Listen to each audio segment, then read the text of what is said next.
Aspetteremo il candidato, deciderà quando finiranno di litigare, insomma, però di solito in prossimità dell'appuntamento elettorale, quando c'è odor di potere, si cementano e trovano una soluzione. Sorride sulla mancanza di un candidato presidente per la coalizione di centrodestra Giuseppe Conte nella giornata veneta che lo porta tra Padovano e Vicentino. Forte dell'accordo con il Partito Democratico e le forze che sostengono Giovanni Manildo, il presidente del Movimento 5 Stelle ammette che la sfida è tutta in salita, ma possibile. Storicamente è una piazza che il centrodestra, dove il centrodestra riesce a ottenere ottimi risultati.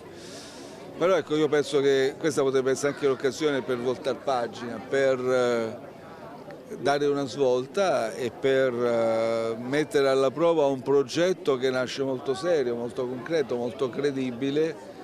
Zaia nel giudizio complessivo dei cittadini ha fatto bene, ma Zaia non c'è più.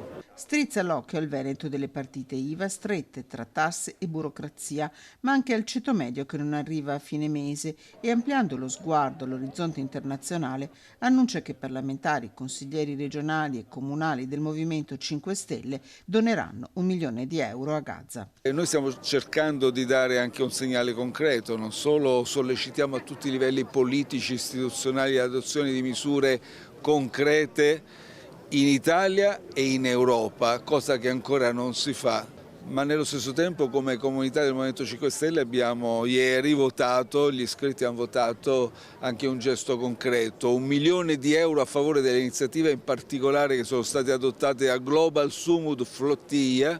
Sono tantissime imbarcazioni che in questo momento si stanno concretamente dirigendo verso la striscia di Gaza per interrompere l'assedio e squarciare anche il muro del silenzio di chi gira la testa dall'altra parte, dell'indifferenza e anche purtroppo della complicità.